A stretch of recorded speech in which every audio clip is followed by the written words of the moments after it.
ਦੀ ਸ਼ੁਰੂਆਤ ਕਰੀਏ ਮੋਦੀ ਸਰਕਾਰ ਤੋਂ। ਸ਼ਰਮਾ ਜੀ ਕਹਿੰਦੇ ਸੰਚਾਰ ਸਾਥੀ ਐਪ ਦਾ ਸਾਥ ਛੱਡ ਕੇ ਮੋਦੀ ਸਰਕਾਰ ਭੱਜ ਗਈ ਹੈ ਜੀ। ਪ੍ਰਵੀਨ ਜੀ ਬੜੇ ਦਮਖਮ ਨਾਲ ਇਹ ਸੰਚਾਰ ਸਾਥੀ ਐਪ ਲੈ ਕੇ ਆਈ ਸੀ ਜੀ, ਤੇ ਉਸ ਨੂੰ ਇਹਨਾਂ ਨੇ ਕੰਪਨੀਆਂ ਨੂੰ ਜਿਸ ਤਰ੍ਹਾਂ ਹਦਾਇਤ ਕੀਤੀ ਸੀ ਗੁਪਚੁਪ ਤਰੀਕੇ ਨਾਲ ਕਿ ਵੀ ਬਾਜ਼ਾਰ 'ਚ ਆਪਣੇ ਫੋਨ ਤਾਰਨ ਤੋਂ ਪਹਿਲਾਂ ਇਹਨਾਂ ਨੂੰ ਇੰਸਟਾਲ ਕਰਨਾ ਜ਼ਰੂਰੀ ਹੋਊਗਾ। ਉਹ ਜਦੋਂ ਸਾਰੇ ਚੌਂਕ ਫੁੱਟ ਗਿਆ ਭਾਂਡਾ ਤੇ ਉਹ ਤੋਂ ਬਾਅਦ ਇਹ ਘਿਰ ਗਏ। ਜੇਕਰ ਤੁਸੀਂ ਕੋਈ ਵੀ ਫੈਸਲਾ ਦੇਸ਼ ਲਈ, ਦੇਸ਼ ਦੀ ਜਨਤਾ ਲਈ ਸਿੱਧਾ ਲੋਕਾਂ ਨਾਲ ਜੁੜਿਆ ਲੈਣਾ ਹੈ ਤਾਂ ਕੀ ਤੁਸੀਂ ਉਸ ਦੇ ਲਈ ਦੇਸ਼ ਵਾਸੀਆਂ ਨੂੰ ਭਰੋਸੇ 'ਚ ਲਿਆ? ਸਹੀ ਹੈ।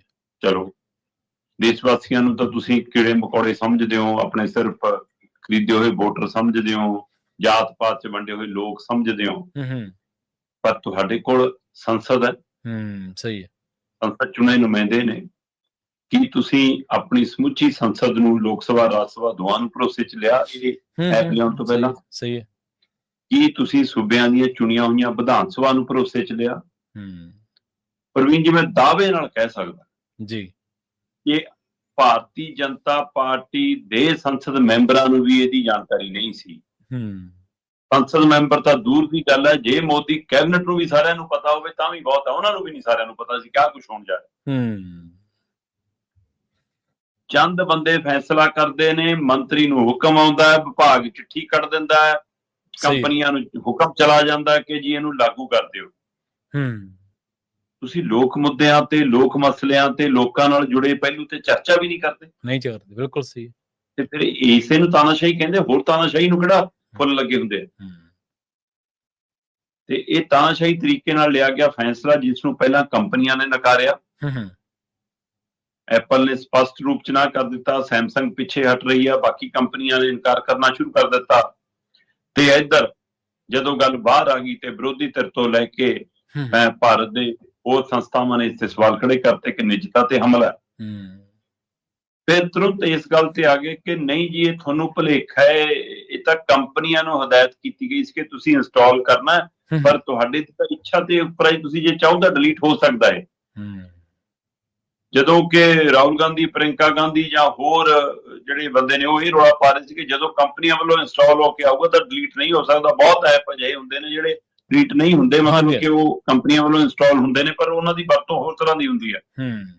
ਕਹਿੰਦੇ ਇਹ ਉਸੇ ਤਰੀਕੇ ਨਾਲ ਉਹਦੇ 'ਚ ਇੰਸਟਾਲ ਕੀਤਾ ਜਾਊਗਾ ਜਿਹਨੂੰ ਕੋਈ ਵੀ ਬੰਦਾ ਕਦੇ ਵੀ ਡਿਲੀਟ ਨਹੀਂ ਕਰ ਸਕੂ।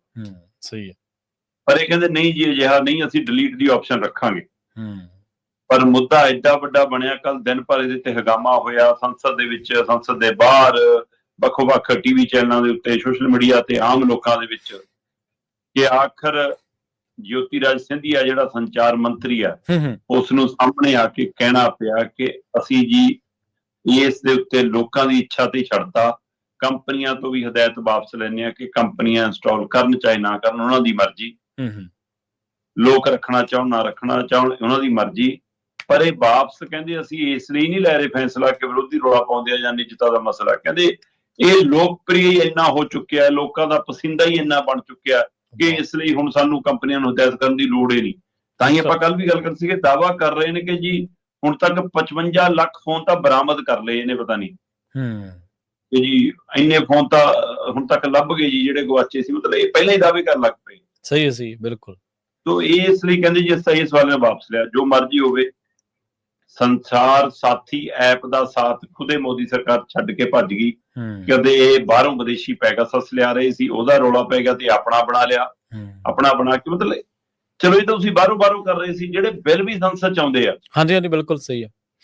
ਉਹ ਵੀ ਰੌਲੇ ਰੱਪੇ 'ਚ ਜਦੋਂ ਵਿਰੋਧੀ ਬਾਹਰ ਹੁੰਦੇ ਆ, ਕੁਛ ਹੁੰਦੇ ਆ, ਗਿਣਤੀ ਤੁਹਾਡੇ ਕੋਲ ਪੂਰੀ, ਤੁਸੀਂ ਪਾਸ ਕਰਕੇ ਉਹ ਜਾਓ। ਬਾਅਦ 'ਚ ਜਦੋਂ ਇੰਪਲੀਮੈਂਟ ਹੋਣ ਦਾ ਰੌਲਾ ਮੁੱਦਾ ਆਉਂਦਾ, ਫਿਰ ਉਸ ਸਮੇਂ ਉਹਨਾਂ ਦੇ ਰਾਜ ਖੁੱਲ ਜਾਂਦੇ ਨੇ, ਫਿਰ ਮੁੱਦਾ ਬਣ ਜਾਂਦਾ।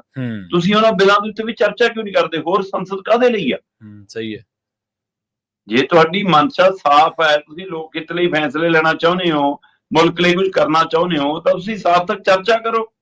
ਉਹਦੇ ਵਿੱਚ ਚੰਗੀਆਂ ਚੀਜ਼ਾਂ ਹੋਰ ਸ਼ਾਮਲ ਹੁੰਦੀਆਂ, ਸ਼ਾਮਲ ਕਰੋ, ਮਾੜੀਆਂ ਚੀਜ਼ਾਂ ਹਟਾਉਣੀਆਂ ਹਟਾਓ, ਬਹਿਸ ਕਰਕੇ ਉਹਦੇ ਤੇ ਮੰਥਨ ਕਰਕੇ ਲਿਆਓ, ਨਹੀਂ।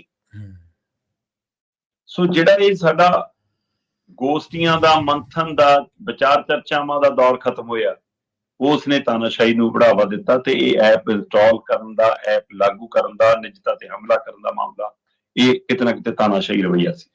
ਹਾਂਜੀ, ਬਿਲਕੁਲ। ਦੇਖੋ, ਜਿਵੇਂ ਤੁਸੀਂ ਪੈਗਾਸਸ ਦੀ ਚਰਚਾ ਕੀਤੀ, ਉਦੋਂ ਵੀ ਤਾਂ ਰੌਲਾ ਤਾਂ ਬਹੁਤ ਪਿਆ ਸੀ ਵੀ ਵਿਰੋਧੀਆਂ ਦੀ, ਪੱਤਰਕਾਰਾਂ ਦੀ, ਹੋਰ ਆਗੂਆਂ ਦੀ, ਲੋਕਾਂ ਦੀ ਜਾਸੂਸੀ ਕਰ ਰਹੀ ਹੈ ਸਰਕਾਰ, ਇਹਨਾਂ ਦਾ ਪਤਾ ਲੱਗੇ ਹਰ ਮੂਵ ਕੀ ਚੱਲ ਰਿਹਾ। ਸੋ ਹੁਣ ਇਹ ਕੋਈ ਲੋਕ ਕਹਿ ਦਿੰਦੇ ਨੇ ਵੀ ਤੁਸੀਂ ਬੋਲਦੇ ਕਿਉਂ ਆ? ਅਸਲ ਦੇ ਵਿੱਚ ਬੋਲ ਕੇ ਹੀ ਤਾਂ ਸਿਸਟਮ ਦਾ ਸਾਹਮਣਾ ਕੀਤਾ ਜਾ ਸਕਦਾ ਨਾ। ਜੇਕਰ ਤੁਸੀਂ ਰਜਿਸਟ ਹੀ ਨਹੀਂ ਕਰੋਗੇ, ਮੂਹਰੋਂ ਗੱਲ ਹੀ ਨਹੀਂ ਕਰੋਗੇ, ਵਿਰੋਧ ਹੀ ਨਹੀਂ ਕਰੋਗੇ, ਤਾਂ ਫਿਰ ਸਿਸਟਮ ਤਾਂ ਤੁਹਾਨੂੰ ਆਥਣ ਨੂੰ ਗੁਲਾਮ ਬਣਾ ਲੂਗਾ ਜੀ। ਬਿਲਕੁਲ ਜੀ।